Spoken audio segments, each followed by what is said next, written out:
wache. Apenjo ni un kaka board mar tourism and national government. Kaluo ng'iyo nade?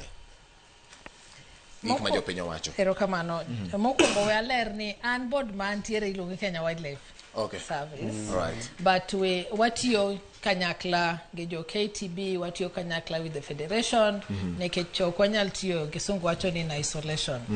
Yeah, koro nyaka wamakre mondo wane ni seche ma gidwaro kelo ji Masai Mara, Amboseli, gidwaro kelo ji Ruma National Park, ing'eyo bende nitie le moromo.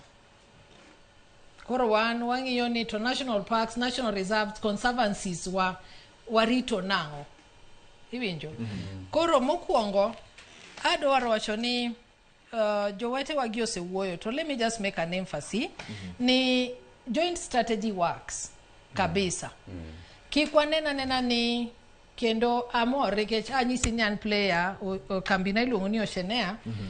Onyalo nyisi ni itimo gimoro ni you package a circuit, matina ni ng'ato wuok kae kawuono odhi Nakuru, koa Nakuru odwa dhi Mara, koa na Mara to dhi Amboseli. To chako duok seche mogi Amboseli magi dhi Savo, magi dhi Mombasa. Ina ni ng'ado counties adi michopo. Koro kik wang'iya ni gima akani professor kata anje mowache ni wa market mana county wa mutegno, to seche moko county ni ok nigi products enough manyalo miyo dwaro mag jogi. Nekech tourism kae ok wausa product. Ng'enyne wauso gima kizungu wacho ni service. Iwinjo? Matire niya, treater, wuoyo koda nade, pidha nade, karuno ne chal nade, ineno. Mango mi jojang wach niya, adwa duogo Siaya nikech kacha no orita maber. Adwa duogo Siaya nikech experience chane ber. Omiyo kik wang'iya ni gik ma wan go giboro mo sustain joma biro limo wa, to experience magi wuogo chande mondo migi repeat themselves. Nikech inyalo timo marketing mitima berdi, to ka service ok ber, emiwinjo ka ng'ato wacho ni oyo an ok adoge duk ng'ane nikech jogo noko wuoyo koda kata maber. Koro afadhali adhi anyiew gimoro costly lakini kacho kadhie. To when I say that, adwa miya good example. Seche ma ji odhi kamiluongo ni piny miluongo ni Rwanda, ji dhi ng'iyo gorilla, naming of gorilla, ni kawuono gorilla monyuol ni wachaka Dhiambo Nyaromolo Kowi, moro ni wachako George, moro ni wachako Professor. Goli ka tidhi chulo $1,500. Idhi neno kaka ichako bim nying. To bim ni ene forest moro ka. To forest ni omakre gi Uganda, omakre gi Rwanda. To king'iyo bim ni gi Rwanda gi Uganda ka, tichulo $100. Winje pogruok. Kidonjo gi Uganda, nena bim achiel midwaro ni. Koro nekech luore gi koni, en gimiluongo ni packaging and experience.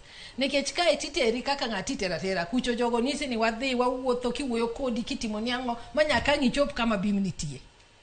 Tibi winyo ni nye the experience emi. Aneno kata yien mane bim ni okuongo idho mokuongo kocha ka wuothe inyisi gik ma asipo kiwe kanyo $1,500. Tadhiambo be odonjaro nyaki koni to nena bim achiel ni. Nikech be ok ng'itwe bim mondo kik wuothi. Koro omiyo nyaka wang'e niya, wa package gigewa mabeyo ma jago chawacho cha wa package gi nang'o. Omiyo my boil down to our leaders within the counties ni bende ginyalo have joint strategy mondo giwach niya, wan bende Kisumu City ni, and I'm praying ni chieng' moro achiel gik maneno timre Nairobi ka ginogol Nairobi ka moter Kisumu, because I feel Kisumu is ripe for gimiluongo niya mais tourism. En kamoling inyadhi e Pinami bedi, idhi neno Impala Sanctuary kacha, kiwuok idhi ne Kitmikai, Homa Bay Bokbor, wanyalo ng'ado gi feri, gotieno mwacham kata lunch ewi iluongo ni Thou Cruise. Wane gotieno wachiem kwadhi kwa choko Homa Bay. Yes, waduogo. Ineno, nikech Kisumu ber masite moko olokata Mombasa. Mane dira makende. Okni samoro loyo. Olo Mombasa. Ten mana niya, these things are underutilized. Undermarketed. Right. Koro ipenja ni wan watima ng'o. Ng'ato no wuoyo about thuonde mosebetie. Tanyalo wacho ni dho en gima kizungu wacho ni preliminary stage. Nyocha nakwayo ni kalure gi thuondi mosebet mang'eny. yolo kawa kocha wabede gi gimoro miluongo ni snake park Kisumu ka. The only snake park ma wan go ni Mombasa. Madhano dhi adhiya to chulo pesa to neno thuondi mopogre to thuondi gi to kaji dalawa koni to onge ng'ayude pesa. Okay. To seche mokai no bing'eni kinege marach wamaki. Hey. Buda manje no tinge gi guga menye tinge macha koro nwa wuoyo go mwanyise ngeni next time kinene tiluongo wa. Okay. Iluongo wa kendo amor gi nyadendi miluongo ni Sheila matiyo ne Kenya Wildlife Siaya, motel ne Kenya Wildlife Masiaya. Ni otiyo tich maber. Mana achiel. Kamoro kaka Homa Bay Roan adwa ni jopiny mondo ng'e gik ma wan go mondo ging'e gimomiyo nyaka gi embrace gimaki. Kaka Homa Bay wan gi kamiluongo ni Ruma National Park. Ruma National Park ok ni mana gi Roan antelope no kende. Iluonge nang'o cha gi dholuo? Luonge ni amburo. Amburo no kende. Amburo, yes. Kacha wamede other wildlife species. Wamede rhinos, wan gi giraffes, wan gi antelopes of all other kinds. Gigik mamoko. To seche ma gigi omedre emate munyisi ni gigi eki nyaka wa market maber nikech seche ma wildlife ni Ruma National Park cha onge ng'ama dwaro dhi kama obedo crowded. Kisungu wacho kamano kaka Mara. Koro kwase wacho ni kar dhi Mara mondo ne the big five mana elephant kende